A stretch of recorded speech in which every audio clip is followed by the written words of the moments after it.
And so I doubled down on seeing if I could create the world's first good non-alcoholic wine. And when I say good, it was my definition of good, which it was quite nuanced, and which was not high in sugar, didn't have nasty chemicals, had a certain palate. My definition of good, which was always a very specific palate thing that I had honed at Cordon Bleu. I guess I wasn't great at many things. I could never be a master of wine.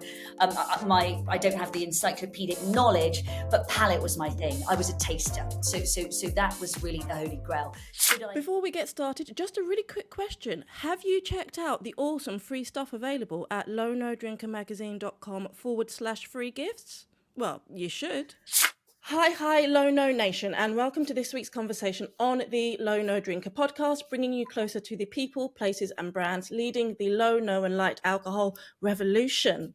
Today, I'm very happy to be having a conversation with the wonderful Amanda Thomson, a woman that needs very little introduction if you've been in this space for a while.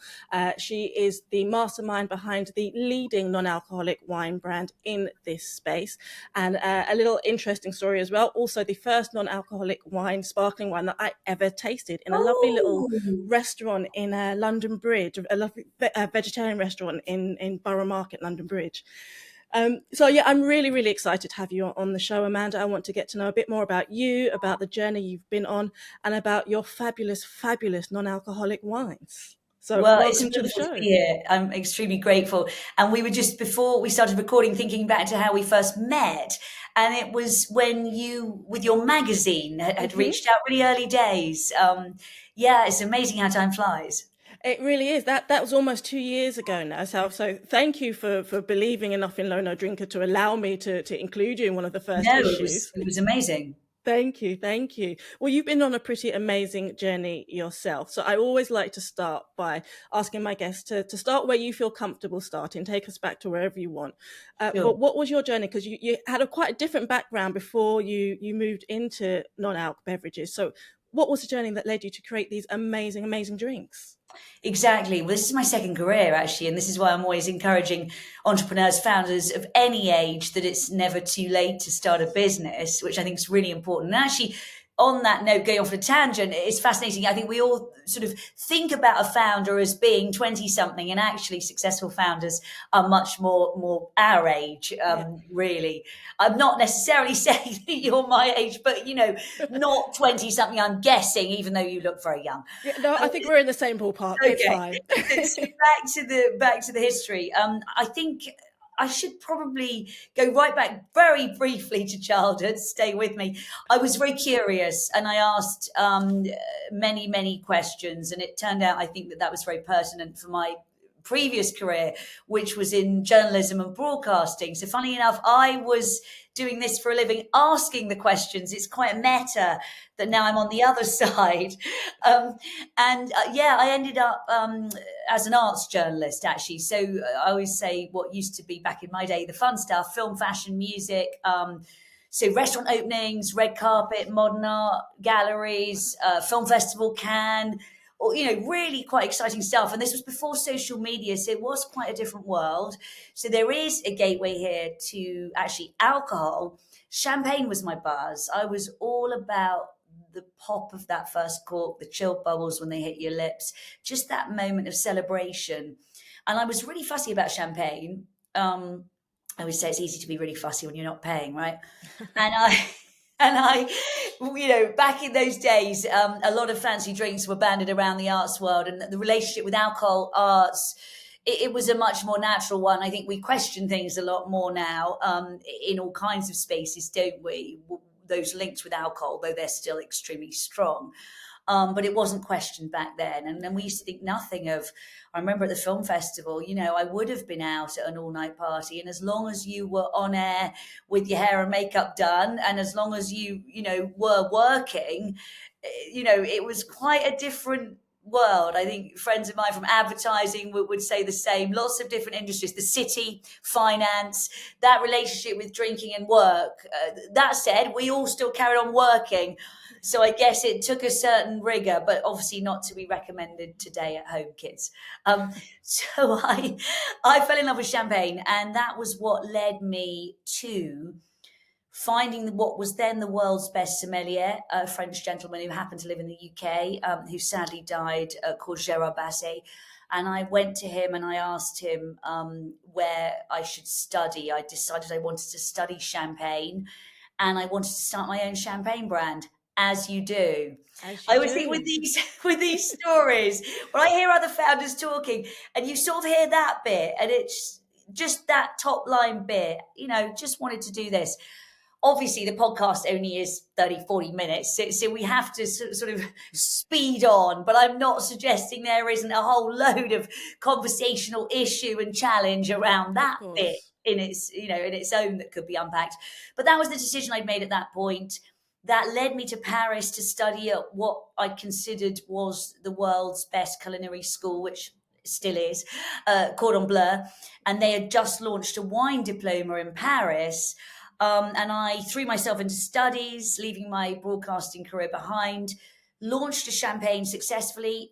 My speciality was low and no dosage. So that's all about not adding too much sugar and creating ripeness and roundness from the fruit itself. And then during that part of the journey, when I had a champagne, I was struck that there was nothing for me to drink when I wasn't drinking, Denise. And what I mean by that is I was a wine lover, a champagne snob, technically. And I stayed in my wine lane and I might just have one glass and I was never a big drinker. So I was always discerning. And I would switch to water. Usually San Pellegrino was my water of choice. And then I would go home early. And then I dug a bit more into the data, and it turned out there were millions of wine drinkers exactly like me who didn't necessarily have a relationship with the cocktail space, with the beer space. A lot of wine drinkers actually, unbeknown to people in the world who drink all manner of things, stay in that wine lane. And it's wine, water, bed. And there's not a lot of deviation from that. And I think that was really what came as an interesting shock to me, and really the industry hadn't really dug into. And so I doubled down on seeing if I could create the world's first good non-alcoholic wine. And when I say good, that's not putting down anybody else who'd done anything else before me. It was my definition of good, which it was quite nuanced, and which was not high in sugar, didn't have nasty chemicals, had a certain palate. My definition of good, which was always a very specific palate thing that I had honed at Cordon Bleu. I guess I wasn't great at many things. I could never be a master of wine. I don't have the encyclopedic knowledge, but palate was my thing. I was a taster. So that was really the holy grail. Could I achieve that and launch that? And that became my obsession. And so how long did that journey take then? Because if you're looking for what you consider to be good, and obviously you want to produce the best that you would love to enjoy, want other people to enjoy, I can imagine that wasn't just a case of, oh, here's some grapes, let's take the alcohol out and here's a lovely drink. That must have been quite a journey that you went on. Yeah, it was a really unusual journey. And to be honest, I didn't find it very exciting at first, because I was kind of upset that so many of the legacy non-alcoholic wine brands, because I think we forget really that non-alcoholic wine has existed for a very long time.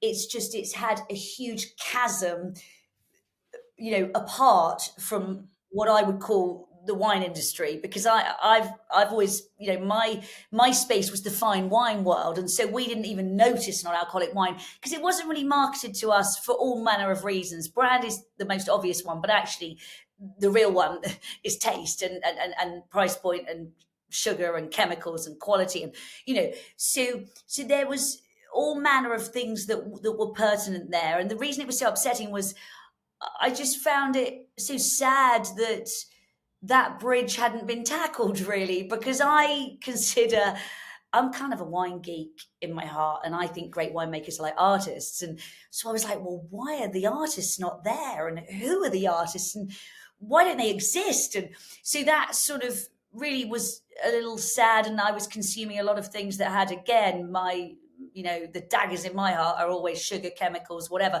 And they just really were upsetting liquids to drink. Just to really circle back again to childhood, I'd had a mother who was way ahead of the tipping point. For those of you who've read Malcolm Gladwell's classic book, The Tipping Point, he's all about forecasting and the future. She was a health food entrepreneur, just to put food on the table, actually. So she used to deliver muesli on her bicycle in the 70s. Now, that was way before Whole Foods, way before it was fashionable. You know, I would be going to my friends' houses and white bread was my drug, because I was eating whole grain bread. And when I say whole grain bread, everyone's like, oh, we understand whole grain bread. What's the big deal on that? I mean, in the old days, it was really heavy, sort of really, like that Like a kind block. Yes, it was a huge block. And so it used to be quite embarrassing for me inviting friends round. Actually, we didn't have a lot of money either. So there was a lot of issues going on there. But she was really ahead of her own game with just recognizing what was going wrong with the food market in the 70s.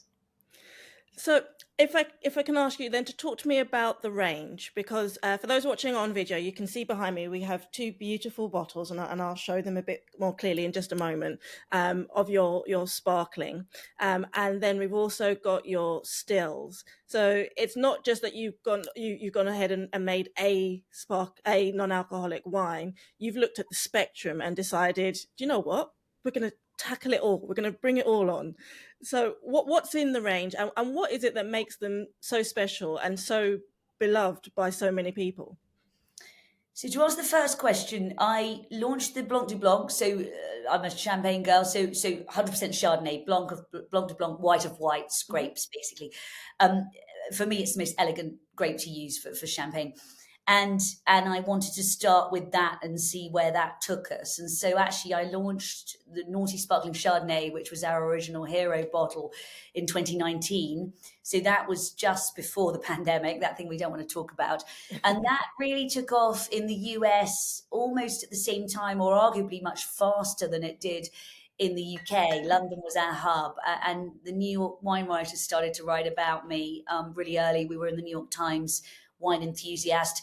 And I think a lot of the serious players in the wine world recognized just that I was trying to do something along the purity and quality lines. And I think I was considered the first person to do that really in the world, which was kind of mind-blowing. And then I was really interested to see if I could put my flag in the sand as a brand with a portfolio. And for me, what that portfolio initially needed to look like was one elegant wine for each occasion. So it was that sparkling Chardonnay, like the champagne. It was the sparkling rosé version of champagne. So a sparkling rosé. We've got an organic Tempranillo. And then 3 stills to start with. The stills gave me all manner of other challenges. For those who know a bit about non-alcoholic wine, I guess formal wine tasting, you have all of your ticks for each component. And there's an argument to say, which I think is a fair one, that mouthfeel, as they call it, when, with bubbles in sparkling wine, you've got that effervescence in the non-alcoholic that is not taken away. So mouthfeel tick is arguably dealt with more easily. Stills created a really big challenge to me conceptually as well as literally. And so going back to your second question about what's made them so beloved, obviously it's hard to answer that because it's kind of esoteric. But what I was really striving for, and this is really important, I think, because there's so many debates now about non-alcoholic wine, and I stay right out of them because for me, I focus on what I'm doing. And I always just say to everybody else, if they ask me for advice, just focus on quality and purity. Yeah. That's all I really care about, actually. And taste, essentially that is for me what the most key components are of taste. It's a feeling. And I guess I was tasting, I'm always trying to raise my own game, technically. Sure. So I'm always trying to better what I'm doing. And I was tasting some new blends last night, actually. And my husband he was asking me about my tasting process. He said, can he be there at dinner when I'm doing the tasting? I said, well, you can. I said, but don't talk to me. And he's like, well, what do you mean? I do this thing. And I guess this is where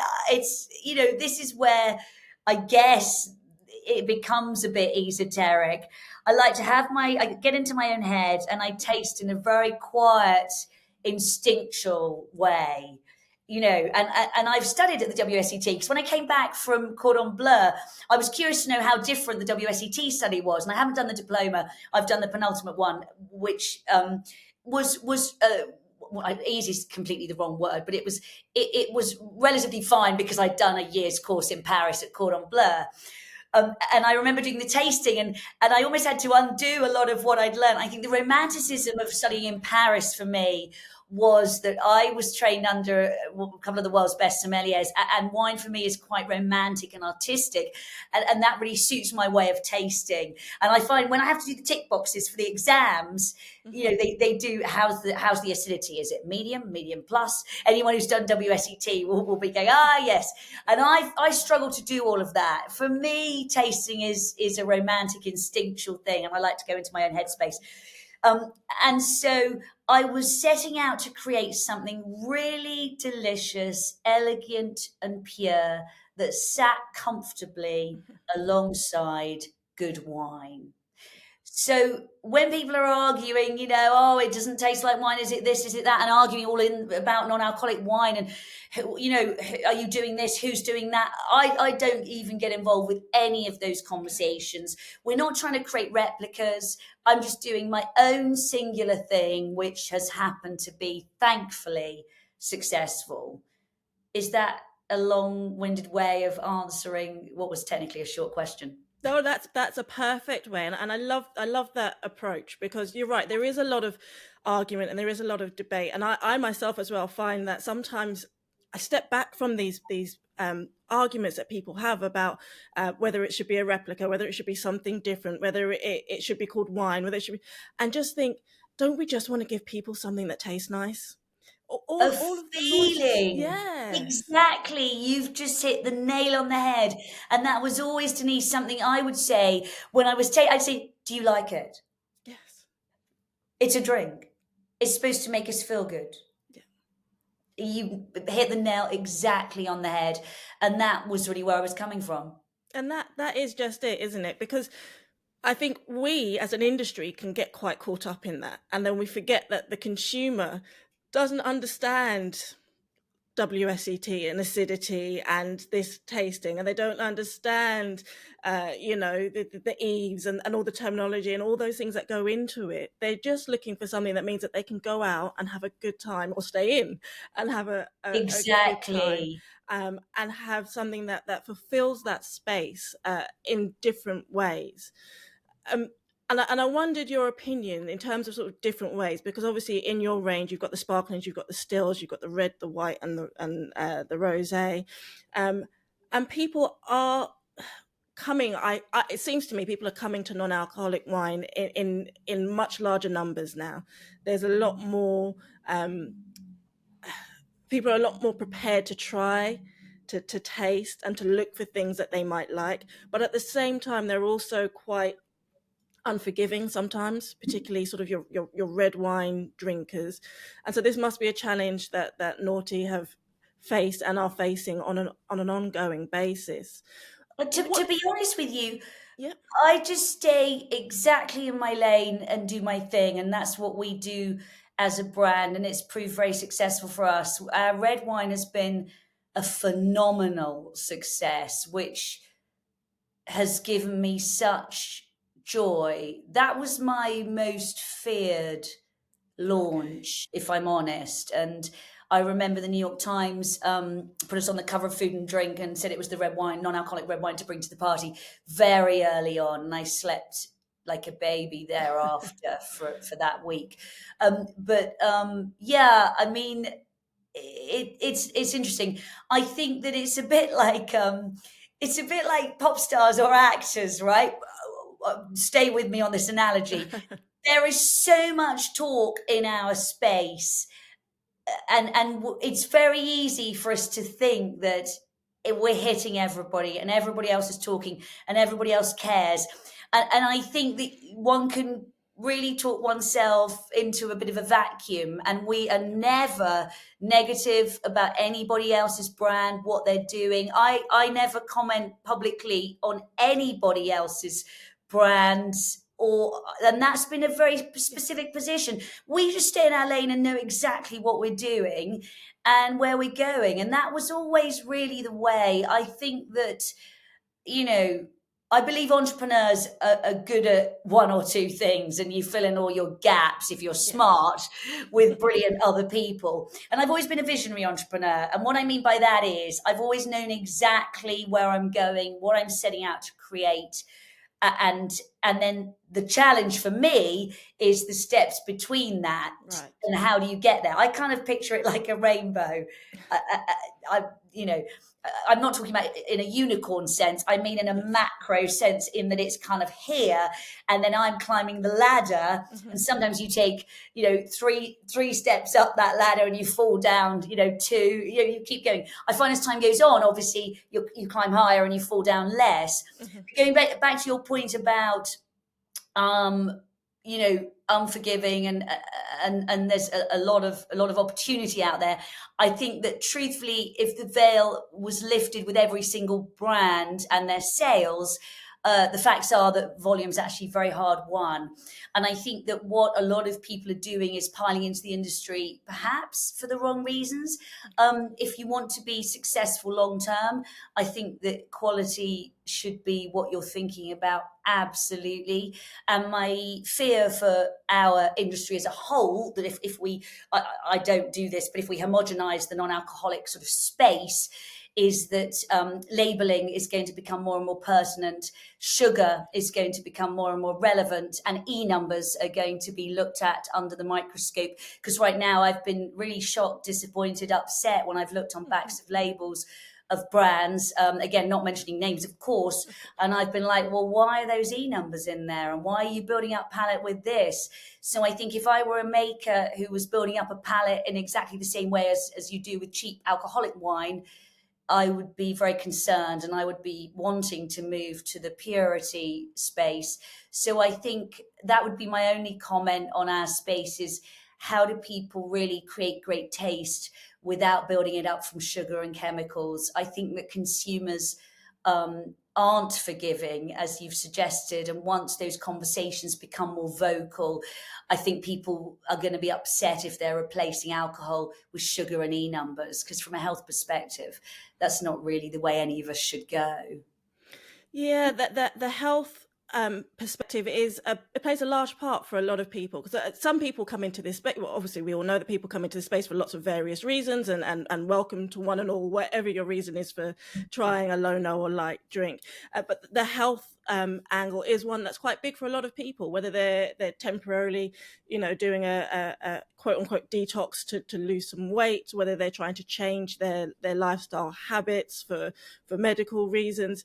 So that the health element is really important. A lot of people are looking for, and I noticed that when I put sort of content out, or articles or whatever, those that reference things like functional ingredients or healthier approaches tend to get a lot more interest from people, because they are going, right, as you said, a few years ago, something happened that made us all sort of sit back and think, am I looking after myself in the best way possible? And so for a lot of people, cutting back on alcohol is part of a greater drive to improve their health, more so than the numbers suggest, more so than just for sobriety or recovery.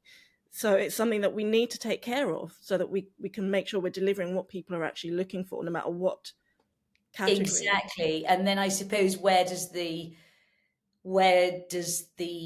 idea of a soft drink, a sugary soft drink, versus a non-alcoholic drink, where is that grey area? Where's the bridge? Where's the crossover? Luckily, that's not something I have to worry about. I think what's beautiful about what I'm doing in the wine space for me is, it's like my friend, back in the early days, I was with Bill Schufelt from Athletic on the Non-Alcoholic Beverage Association on the board. I was the wine expert in America. And it's exactly like that. What he's done, he's always been a beacon for me. And it's like, you've got beer, or you've got Athletic, you've got wine, and you've got Noughty, and I think what consumers know about us is that they can trust the taste, and they can trust that we're not loading our bottles up with nasty things. And I think, to have a consumer buy something once is very different to having a long-term relationship Absolutely. with a brand. Absolutely. You mentioned America a couple of times, and I'd love to just get your thoughts on the experiences that you've had taking a brand to the States, and also your opinions on the way that the market is moving stateside versus UK, because a lot of Low No Nation listeners are in the States. We reach a lot of people in America, and it seems to be that there's quite a difference in the way that these drinks are being welcomed and featuring stateside versus UK. I mean, obviously we've got the difficulties that I've mentioned on the show before, that it's not very easy getting a brand, particularly a UK brand, across America, because they have a lot of very complicated import, export rules and such. But you seem to have been doing quite well over there. What's that been like, and what are you seeing state-wise versus UK? Well, when I launched Noughty, I'd always had my heart set on being on both sides of the pond. And I had no idea just quite how rapid the American rise would be. And actually, America's our biggest market by some distance, and continues to grow rapidly, and is our big focus. So I'm spending more and more time over there, and we've also got people over there. They're open-minded, I would argue, in a way that we aren't. And of course, I'm not saying Americans per se. Sure. That obviously wouldn't make any rational sense. I'm talking about the percentage of Americans in each state that are buying Noughty, and just the way that the media and that works on social media. We've just really taken off there beautifully. The wine industry, I would argue, is a bit more open-minded as well in the new world. Yeah. I mean, I love doing business in America for a number of reasons. I guess I'm a communicator. I come from that world, and I find Americans naturally embrace that. I find that the positive attitude is very uplifting.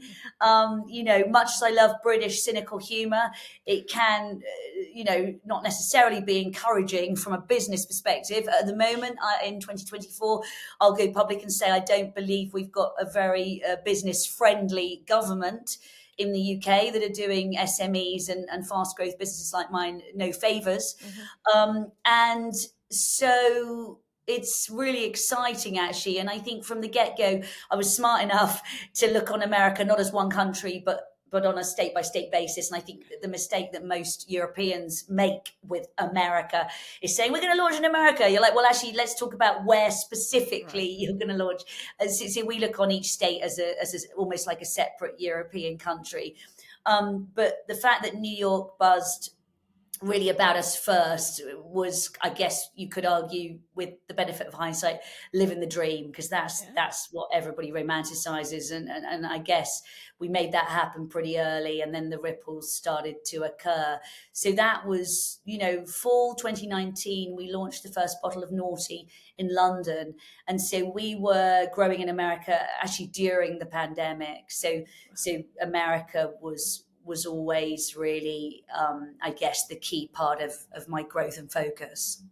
Oh, fantastic! It's really encouraging, I'm sure, for other founders that hear this to know that it's not a case of perhaps breaking America or taking over the whole country, but getting in there, and if you can be strategic about it and like you say, take it one state at a time, one area at a time, and say, look, we want to introduce this fantastic drink to this group of people, and see how they respond to it. Yeah. And actually, one other point that's probably interesting for both of us is I find that they have a really uplifting focus on female founders and more diverse founders. I remember being in a big meeting, like, oh, you're a female founder. I'm like, oh, yes, is that relevant? And oh, are you possibly Hispanic? Or I said, no, I'm half Asian. Great. And I think these sorts of, diversity in the UK, I know everybody has a separate department. I'm not convinced anything's moving on anything like as fast as it should. It's often in a separate sort of adjuncts. Mm-hmm. I think because they're not afraid to have the conversation. Oh, Denise, you're black. Amanda, you're half Asian. I think, while there may be other things that we might not agree with when it comes to the way things are done over there, I find that a really open, useful conversation. And subsequently, I'm around a lot more diverse, uplifting founders when I'm in America. And I find it's not something that anybody shies away from, which I think is pretty exciting.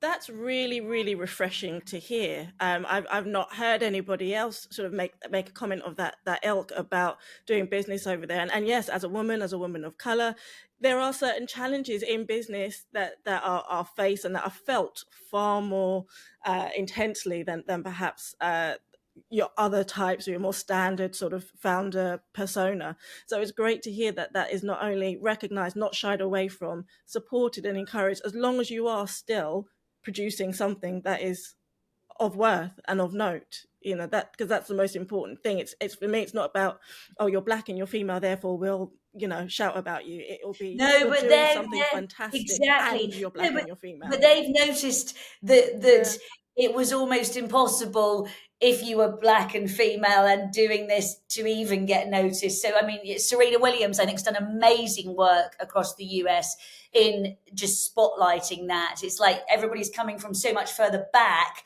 So how do we make them more present? I mean, you only have to look at how I'm doing some work with Wellington College. I've got a future founders program. You need to get everybody younger. We're working with them at 13 years old. Wow. And of course, you can't see what you can't be. And at the moment, women just aren't scaling businesses, in big numbers in this country, and certainly not diverse women. So it's like, how do you change those metrics?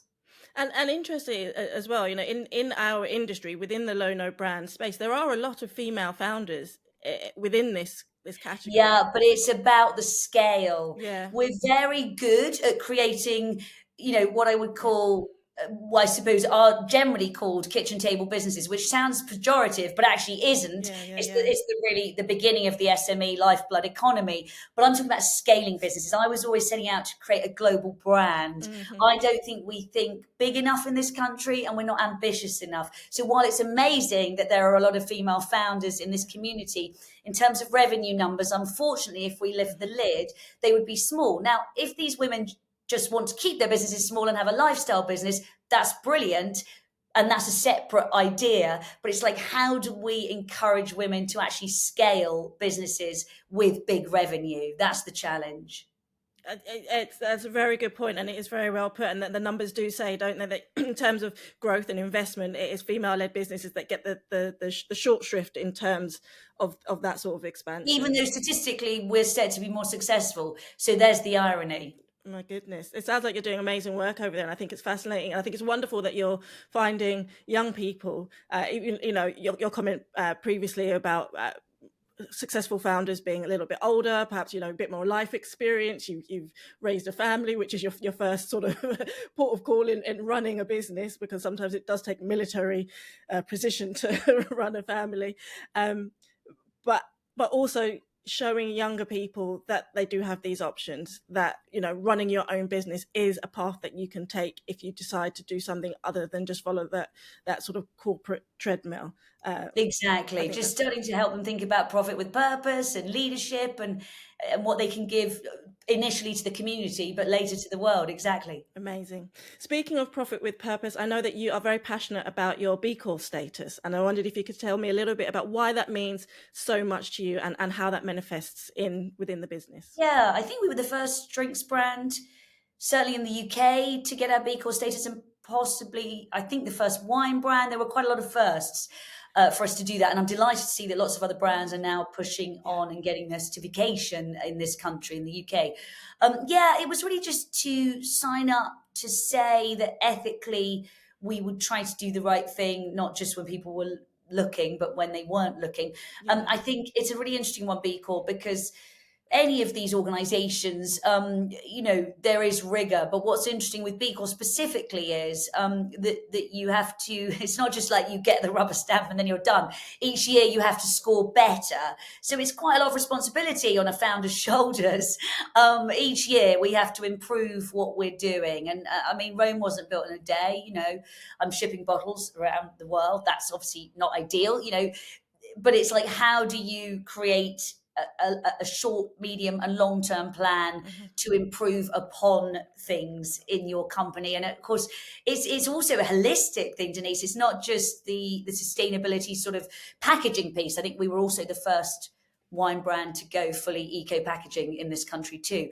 But it's like, it's not just things like packaging. It's also things like, in our share articles, I've got some investors and I had to get them to agree that I would be making decisions on ethics as well as profit. So it really cuts across every aspect of the business. So it's not something to be undertaken lightly. I think a lot of people kind of go, oh, you've got that, you're just kind of chasing that for the PR. And actually, I think that would be a dangerous mistake for a company, because they're going to have to do all of the rigorous work behind it and they would get caught out. I didn't realize that you had to score higher each year. I knew that you had to sort of go back in and reapply as such, or say, show that you were still doing proactive and positive things. But to know that you have to score higher each year means that you have to keep raising those standards and keep striving. That's fantastic. Yeah, challenging. I bet it is, yes. Yeah. I want to take you back to the brand specifically, as I noticed something on your bottles, which I hadn't noticed before, which is that on the neck, and I'm not sure how well people can see this, you've got the name of the brand, obviously, and then there's a question mark after Noughty. Noughty question mark. What's the question mark? Oh, are you naughty? Ah.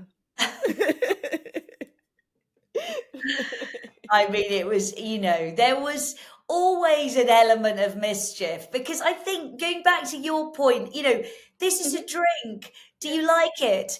And I think on that note, all of this kind of noise and debate about what should non-alcoholic wine be I'll try saying that after 3 coffees. Legislatively. There you go. It's kind of irrelevant in the sense that, it's a drink, enjoy it, pop with the cork, the beautiful bubbles. And actually, at this point, probably a good time to also mention, I'm delighted that people are trying to really push price points high and really push quality. For me, I always want a democratic price point and qualitative relationship. And I'm not ready. I haven't got anything to raise my own game. And when I do, it will be the relevant democratic price point. But I want it to be the household name that we all turn to when we want a good non-alcoholic wine. And while my fellow fine wine lovers may disagree, I was always aware, even with a champagne, that one can't escape. That as Brits, we love not to talk about money. We love to do that. Ultimately, if I'm going to have a really big household name brand, its price point is highly pertinent. And going back to my point, it should always, for me, reflect the quality. Obviously, I've got economies of scale now. So I think why also people are pleased with my brand is that they hopefully feel like the price point reflects the quality. And actually, a few people recently have found my price quite keen for the quality because of the economies of scale we now have. So rather than being out to make a quick buck, I'm trying to create a household name. And therefore, that's really important to me. So if and when I raise my own game with another more elevated wine, which I've hinted I'm trying to do, I also still want the price point to reflect the quality and it have the ability to really go big. So that's always a really key part of what I'm trying to do. And actually, the full circle moment for me, which probably nearly blew my own mind, Denise, was Cordon Bleu 2 weeks ago. Invited me back, I'm talking in December to you, invited me back to do the world's first ever non-alcoholic wine masterclass. I had the whole afternoon with their students. I'd studied there, Mm-hmm. and I was taking the world's first ever masterclass at the most famous culinary institute in the world that now has a wine component. That was probably the greatest honor of my life, to be honest. I mean, it was just a really special moment, and kind of shows anyone listening who's thinking of creating something from a blank sheet of paper Mm-hmm. that anything is actually possible. Because if you'd asked me when I was studying if that would have ever happened, I mean, it would have been the most absurd thing ever. So isn't that crazy? I saw your post on LinkedIn, and even just with the written word, I could just tell how excited and how proud you were of what you'd achieved, and how far you'd come, and what you were able to then see growing into something that's bigger than you. And ultimately, that's what we're doing, right? You know, we're doing these things, and we have our plans, and we want to have global reach and so on and so forth. But ultimately, we're growing something that lasts beyond us, and it's bigger enough, and that can Exactly, help Denise. more You've people. put that perfectly. I always saw this as my legacy, actually. And I'm not emotional, but it does bring a bit of a tear to my eye. I remember I nearly cried with the students because I just said, "You've got this amazing opportunity now in 2024 when I see wine as art."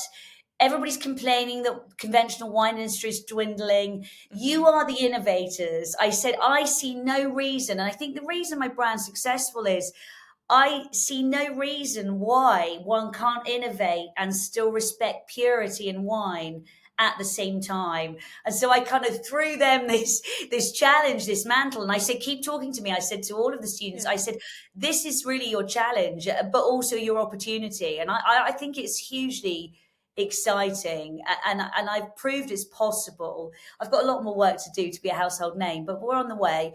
I've proved it's possible now, and I hope that that stands as a beacon for others. You know, I think it most certainly will. Most certainly. We are recording, as you say, in December, so end of December 2024. Looking forward to 2025. What's on the horizon for Noughty for the new year? so I'm trying to elevate myself with a new blend Okay. in wine. So I'm working on that. I was tasting last night, and we've also got a really interesting up spec, just something a little more complex coming with our stills branding, which will launch. I'm not sure when I'll be speaking publicly through this podcast, but may or may not have launched by the time you air this, Denise. Oh, is that across all of the still range, or just one SKU in Yeah, particular? across the stills. It'll just fit in a more elegant way, I believe, with the sparklings. That's exciting. That's exciting. I mean, I wasn't being hyperbolic in the introduction when I said you are one of the leading non-alc brand, and you are in so many spaces. Every event that I go to, everyone that I speak to, you are that household name Oh, within the space, and it's amazing and it's wonderful. But it's also wonderful to hear that you're not resting on your laurels with that, and oh that God, you are no, the pushing opposite. forwards. I'm the opposite, Denise. I mean, probably like you. I'm no. I mean, I'm not very good, like most founders, at pausing and celebrating. There's always To keep so going. much to do. Yeah. Yeah, for Yeah, sure. always that keep pushing forward. What's next? And we have to be careful, don't we? You know, that we don't end up with that sort of shiny object syndrome of going, right, I'm going to do this and then I'm going to try this. But we do need to make sure that we keep innovating and keep iterating, and keep improving, because people want us to do that. You know, they want us to keep making things that help make their lives better in ways that are new, but still within our wheelhouse, or as you say, staying in our lane, but improving that lane all the way. So I think that's fantastic. You mentioned price points and people being able to have this as a household staple. So two questions before I let you go. One is, where do people go to find out more about Noughty, to Sure. purchase a bottle? Obviously, I know you're in lots of venues, but those who are listening at home and want to get something delivered, where should they go and find you? Just to our website is best, and then you contact us direct. I've been religious about our customer service. We pride ourselves on it. You will talk to us all direct at hello@thompsonandscott.com, our email. I can hopefully share it as part of your podcast. Yeah. But our website's super easy. It's just NoughtyAF.com, and that's naughty with an O. And all my American friends love the AF. It's alcohol free. Absolutely. And I will make sure, yes, that email address and website address and your Instagram and all such are all in the show notes for people so that they can go and find you, reach out with any questions, or just try some of your amazing, amazing drinks. Before I let you go, it's time for my final question that I ask everybody who comes on the show. So as we've mentioned, it's winter at the moment, but cast your mind back or forward to a nice hot sunny day and imagine you're off to a barbecue at a dear friend's house. Other than several bottles of the amazing, amazing Noughty, what else do you like to drink in the low, no or light space if you're not consuming alcohol? So I usually embarrassingly go to San Pellegrino. Sorry. But I've recently discovered Jiffa. I've done a beautiful new spritz. I think it's coming out shortly. So it'll probably have launched in 24. And if I could mix that with Noughty sparkling Chardonnay, am I allowed to do that? Then that would be my drink. Fantastic. You've given everyone a new recipe to go and try out. So of course you're allowed to do that. Exactly. Amanda, thank you so much for your time today. It has honestly been a pleasure speaking to you and getting to know more of your story and to share your journey with Low No Nation. I'm very excited for what you've got coming out in 2025 and we'll be watching the journey with a keen excitement and wishing you all the best and everything you're doing, because I think that you're achieving something that's really special. You're representing a lot of people, a lot of women, a lot of founders, just people across a lot of spectrums who are looking for that quality and that next step to allow them to enjoy life less intoxicated on their own terms. So thank you very much for all of that. Oh, your support means everything. I really appreciate it, Denise. Thank you so much to you.